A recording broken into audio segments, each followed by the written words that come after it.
आइए दोस्तों बात करते हैं कोरोना वायरस यानी कि कोविड-19 से जुड़े ताजा अपडेट से जरूरी बड़ी खबरें, ब्रेकिंग न्यूज हेडलाइंस, मुख्य समाचार जो कि दोस्तों पूरे देश और दुनिया में क्या चल रहे हैं, कोरोना वायरस के हालात, भारत किस तरह से दोस्तों कर रहा है इस मुसीबत का मुकाबला, और साथ ही दोस्तों जानेंगे कोरोना वायरस से जुड़ी हर एक खबर अपडेट्स के हर हिस्से को बिल्कुल बारीकी से। दोस्तों वीडियो को पूरा लास्ट तक जरूर देखिएगा। यहाँ पर दोस्तों आपको बता दें कि लगातार 90 दिन कोरोना वायरस के 9000 से ज्यादा पॉजिटिव मामले भारत में सामने आए हैं और यहाँ पर दोस्तों भारत देश में 2,86,000 से ज्यादा पॉजिटिव मामले आ चुके हैं और साथ ही दोस्तों महाराष्ट्र में दोबारा से लग सकता है लॉकडाउन। यहाँ पर मुख्यमंत्री ने दिया है संकेत, बोले कि दोस्तों पाबंदियों का पालन करें लोग, नहीं तो लॉकडाउन एक बार फिर से लागू किया जा सकता है। और वहीं कोरोना वायरस को लेकर गुड न्यूज भी निकल कर आ रही है, अच्छी खबरें। और साथ ही दोस्तों इस संकट के मद्देनजर प्रधानमंत्री नरेंद्र मोदी जी के द्वारा देश को संबोधन किया गया, जिसके अंतर्गत दोस्तों कुछ बड़ा ऐलान भी किया है। तो यहाँ पर एक एक करते हुए जानते हैं दोस्तों आज देश और दुनिया की कोरोना वायरस से जुड़ी हर एक अपडेट, हर एक ब्रेकिंग न्यूज हेडलाइन से। तो चलिए दोस्तों करते हैं शुरुआत खबरों की ओर, लेकिन उससे पहले आपको बता दें कि अगर आप अपने चैनल ओपीएस न्यूज पर पहली बार वीडियो देख रहे हैं तो दोस्तों वीडियो के नीचे का लाल बटन दबाकर चैनल को सब्सक्राइब जरूर कर लीजिएगा। चलिए सबसे पहले तो जान लेते हैं कोरोना वायरस से जुड़े कुछ ताजा आंकड़े। तो भारत में बीते 24 घंटों के दौरान कोरोना वायरस के 9,996 मामले दर्ज हुए हैं, यानी कि दोस्तों 10,000 मामले सामने आए हैं और इस समय अवधि में संक्रमण के मामलों में हुई अब तक की सबसे तेज बढ़ोतरी है। यानी कि दोस्तों देश में लॉकडाउन हटा दिया गया है, अनलॉक 1 चालू किया गया है, लेकिन इस दौरान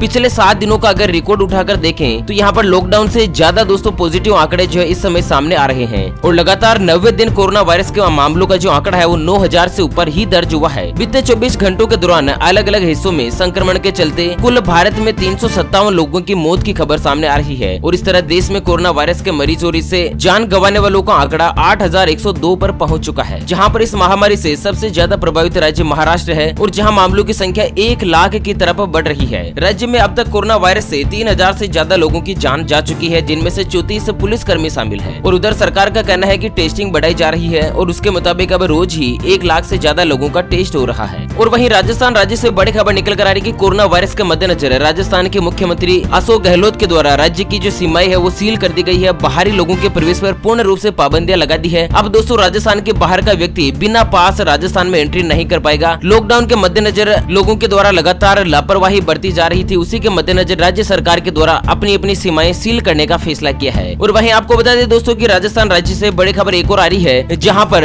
गुटखा, सिगरेट, बीड़ी, तंबाकू उत्पाद जो है दोस्तों राज्य सरकार के द्वारा हाल ही में कुछ दिनों पहले ढील दी गई थी, छूट दी गई थी, लेकिन उसे पूर्ण रूप से अब वापस से बंद कर दिया गया है। और यहाँ पर दोस्तों 10 जून 2020 से ही संपूर्ण राजस्थान में गुटखा, तंबाकू, बीड़ी, सिगरेट यानी कि दोस्तों तंबाकू उत्पाद पर पूर्ण रूप से पाबंदी लगा दी गई है एक बार फिर से। और वहीं महाराष्ट्र राज्य से बड़ी खबर आ रही है कि भारत में लॉकडाउन को खोलने की कोशिशों के बीच कोरोना वायरस से पीड़ितों की संख्या में इजाफा जारी है। देश में सबसे ज्यादा प्रभावित राज्यों की बात की जाए तो महाराष्ट्र की हालत काफी ज्यादा खराब है। यहाँ पर पीड़ितों की संख्या पिछले 24 घंटों में 3,254 पर बढ़कर 94,041 पर पार कर चुकी है, यानी कि बहुत ही जल्द 1 लाख पहुँच जाएगी। और संक्रमित राज्यों का दूसरा नंबर तमिलनाडु का है, जहाँ पर एक दिन में अब तक 1,927 नए मामले पाए गए हैं और इसी के साथ राज्य में पीड़ितों का कुल आंकड़ा 36,841 को पार कर चुका है। और तीसरे नंबर पर 32,810 केस जो है दोस्तों देश की राजधानी दिल्ली में सामने आए हैं। हालांकि अगर तमिलनाडु और दूसरे राज्यों में मौत की तुलना की जाए तो तमिलनाडु के हालात काफी ज्यादा बेहतर है। चौथे नंबर पर गुजरात है, जहां पर 1,349 नए मामले सामने आए हैं। और दोस्तों वहीं बड़ी खबर यह भी आ रही है कि महाराष्ट्र के मुख्यमंत्री उद्धव ठाकरे की तरफ से एक बड़ा ऐलान हुआ है कि लोग अगर इसी तरह से लापरवाही करते रहेंगे, सोशल डिस्टेंसिंग का पालन नहीं करेंगे और कोरोना वायरस के जो आंकड़े है वो लगातार अगर ऐसे ही बढ़ते रहेंगे ना तो दोस्तों राज्य में लॉकडाउन फिर से लागू किया जा सकता है। और वहीं पड़ोसी मुल्क अमेरिका से बड़ी खबर है कि अमेरिका में कोरोना वायरस से सितंबर तक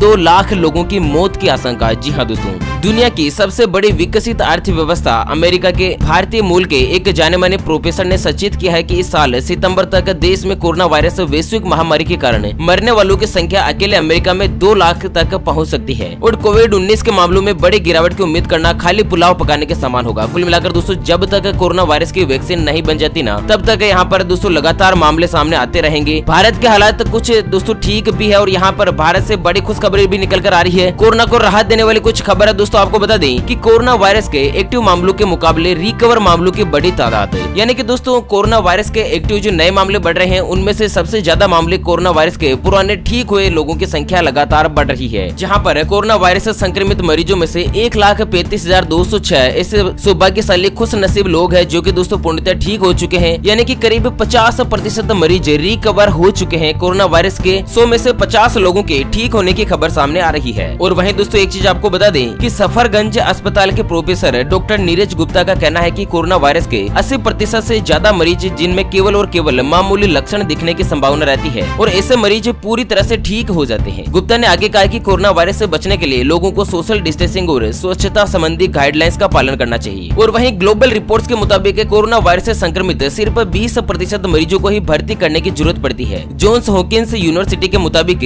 अमेरिका, ब्राजील, रूस और ब्रिटेन के बाद भारत देश जो है ना वो कोरोना वायरस से बुरी तरह से प्रभावित विश्व का 5वां सबसे बड़ा देश बन चुका है, जो कि दोस्तों कोरोना वायरस से बुरी तरह से प्रभावित है। और वहीं चेन्नई से बड़ी खबर है कि चेन्नई के शेल्टर होम में 35 बच्चे ऐसे हैं जो कि दोस्तों कोरोना पॉजिटिव पाए गए हैं। सुप्रीम कोर्ट ने तमिलनाडु सरकार से मांगा है जवाब। तो केंद्रीय स्वास्थ्य और परिवार कल्याण मंत्रालय की ओर से जारी किए गए आंकड़ों के मुताबिक पिछले 24 घंटों में 10,000 के आसपास नए मामले सामने आए हैं और 357 लोगों की मौत हो चुकी है। आपको बता दें चेन्नई के रायपुरम के एक सरकारी आश्रय गृह में 35 बच्चे कोरोना पॉजिटिव होने की रिपोर्ट के आधार पर सुप्रीम कोर्ट ने स्वतः संज्ञान लिया है, क्योंकि सुप्रीम कोर्ट ने आश्रय गृहों में कोरोना वायरस के प्रसार के संबंध में तमिलनाडु सरकार से रिपोर्ट मांगी है और साथ ही यह पूछा है कि बच्चों की सुरक्षा के लिए क्या क्या कदम उठाए गए हैं, क्योंकि दोस्तों एक ही जगह पर एक ही बिल्डिंग में शेल्टर होम में 35 बच्चे जो है ना वो कोरोना वायरस के पॉजिटिव पाए गए हैं। चलिए दोस्तों जानते हैं अगली बड़ी और राहत भरी खबर है, लेकिन उससे पहले एक नजर डालते हैं आज के माइंड क्विज यानी कि गिवे वाले सवाल की तरफ और एक अपडेट्स की तरफ। तो दोस्तों आज का सवाल आप ये सुन पा रहे हैं, दुनिया में कोरोना वायरस का सबसे पहला मरीज कहां पर पाया गया है? जी हाँ दोस्तों दोबारा सुन लीजिएगा कि दुनिया में कोरोना वायरस सबसे पहले कहां पर असर देखा गया था। तो फटाफट से लिखना है क्वेश्चंस का आंसर इस वीडियो के नीचे कमेंट बॉक्स में। और दोस्तों जो भी व्यक्ति सही जवाब देंगे उनमें से रेंडमली किसी एक कमेंट्स को सेलेक्ट किया जा सकता है हमारी ओपीएस न्यूज टीम की तरफ से और उसे दिया जाएगा एक अमेजिंग और सरप्राइज गिफ्ट। चलिए दोस्तों प्रधानमंत्री मोदी जी का एक स्टेटमेंट सामने आया है कि मुसीबत की दवा मजबूती है, कोरोना संकट ने भारत को आत्मनिर्भर बनाने का दिया है अवसर। आपको बता दें प्रधानमंत्री नरेंद्र मोदी ने इंडियन चेंबर ऑफ कॉमर्स यानी कि आईसीसी के 95वें वार्षिक दिवस पर देश को संबोधन किया और इस कार्यक्रम में मोदी जी का कहना है कि आईसीसी ने 1925 में अपने गठन के बाद से ही आजादी की लड़ाई को देखा है और भीषण अकाल और अन्य संकट को देखा है। इस बार की यह एजीएम ऐसे समय हो रही है जहां पर हमारा देश मल्टीपल चैलेंजों को पूरा कर रहा है, जहां पर दोस्तों आत्मनिर्भर भारत आत्मनिर्भरता का भाव बरसों से हर भारतीय ने एक इंस्पिरेशन की तरह लिया है। आपको बता दें दोस्तों कि भारत में कहीं पर बाढ़, कहीं पर टिड्डी की समस्या, तो कहीं तेल क्षेत्र में आग, तो कहीं भूकंप, कहीं साइक्लोन और इस संकट के दौरान नए नए अवसर भी सामने आते हैं और ये हमारी संस्कृति जो है ना वो संकल्प शक्ति ही हमारी स्ट्रेंथ है। मुसीबत की दवाई केवल और केवल मजबूती है। जी हाँ दोस्तों कितनी अच्छी बात कही है देश के प्रधानमंत्री नरेंद्र मोदी जी ने। मैं दिल से स्वागत करता हूँ जो कि दोस्तों मुसीबत की इस घड़ी में भारत के हर गरीब और अमीर व्यक्ति के साथ खड़े हैं प्रधानमंत्री मोदी जी। वही दोस्तों बड़ी खबर निकल कर आ रही है कि 15 जून से देश भर में फिर से पूर्ण लॉकडाउन की फैली है अफवाह। आपको बता दें कि अगर आपने भी WhatsApp, Facebook, Twitter, Instagram, YouTube कहीं पर भी दोबारा से सरकार की तरफ से लॉकडाउन लागू किए जाने की अगर खबर देखी होगी, सुनी होगी, तो आपको बता दें कि दोस्तों जी न्यूज के नाम पर लॉकडाउन को लेकर फैलाई जा रही है फेक न्यूज। तो इसके ऊपर यकीन ना करें क्योंकि सोशल मीडिया पर जी न्यूज के स्क्रीनशॉट के साथ एक फेक न्यूज फैलाई जा रही है जिसमें कहा जा रहा है कि 15 जून के बाद फिर से लागू हो सकता है संपूर्ण लॉकडाउन। गृह मंत्रालय ने दिया है संकेत, ट्रेन और हवाई सफर पर लगेगा ब्रेक। इस तरह से एक फेक न्यूज फैलाई जा रही है। तो आपको बता दें दोस्तों कि लॉकडाउन से लेकर सरकार की तरफ से कोई भी खबर नहीं है और ये केवल और केवल असामाजिक तत्वों के द्वारा ही दोस्तों अफवाह फैलाई जा रही है। अच्छा बड़ी खबर है कि कोरोना संक्रमित सैलून संचालक ने बढ़ाई है आफत, 86 संदिग्ध लोगों की होगी जांच।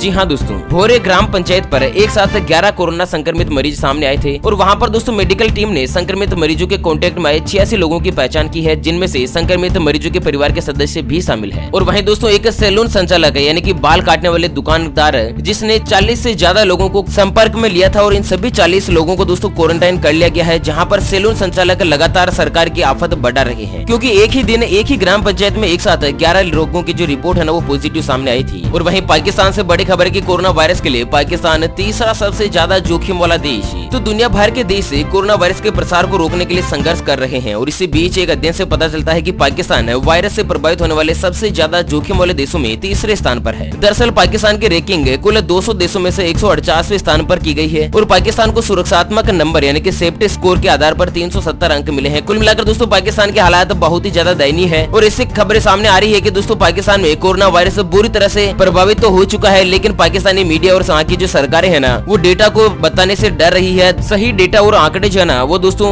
मीडिया में नहीं बताए जा रहे हैं। और वहीं दोस्तों कोरोना वायरस और लॉकडाउन के साथ एक और बड़ी खबर निकल कर आ रही है कि कोरोना वायरस बैक्टीरिया का संक्रमण कर सकता है बढ़ावा। फेफड़ों में कोरोना वायरस और बैक्टीरिया दोनों का एक साथ पाया जाना हो सकता है जानलेवा। आपको बता दें कि कोरोना वायरस से जूझ रहे मरीजों में बैक्टीरिया के गंभीर संक्रमण का खतरा है और ये 2 संक्रमण मिलकर मरीज की जान भी ले सकते हैं। ये दावा है आयरलैंड के क्वींस यूनिवर्सिटी के शोधकर्ताओं ने किया है। उनके मुताबिक कोविड-19 के मरीजों को हॉस्पिटल में इलाज या फिर थेरेपी दिए जाने के दौरान बैक्टीरिया का संक्रमण हो सकता है। ट्रीटमेंट के दौरान मरीजों के लिए दूसरा संकट भी पैदा हो सकता है और ये जो दोनों ही वायरस है ना, कोरोना वायरस और साथ ही बैक्टीरिया, ये दोनों दोस्तों एक दूसरे को प्रभावित कर सकते हैं और जिससे हालात और भी ज्यादा गंभीर और बुरे हो सकते हैं। और राजस्थान राज्य से बड़ी खबर है कि राजस्थान में मरीजों की संख्या पहुंची है 11,651 है। अब तक 264 लोगों की मौत की खबर सामने आ रही है। राजस्थान में भी दोस्तों हालात बहुत ही ज्यादा बुरे सामने आ रहे हैं और इसी बीच दोस्तों आपको बता दें कि कोरोना वायरस के मद्देनजर केवल आप मास्क का इस्तेमाल करें, सोशल डिस्टेंसिंग बनाकर रखें और अपने हाथों को साफ पानी के साथ दोस्तों साबुन के साथ या अगर सैनिटाइज की व्यवस्था हो तो बहुत ही अच्छी बात है। कुल मिलाकर अपने हाथों को लगातार समय समय पर साफ करते रहें, इसी के द्वारा आप कोरोना वायरस से बचाव कर सकते हैं। ओके फ्रेंड्स, इसी के साथ आज के कोरोना वायरस से जुड़े इस अपडेट वीडियो को फिलहाल यहीं पर देते हैं विराम। फिर मिलेंगे एक और नई और काम की खबर के साथ, तब तक के लिए बने रहेगा आपके अपने चैनल ओपीएस न्यूज पर। Thank you, take care, good bye, जय हिंद, जय भारत।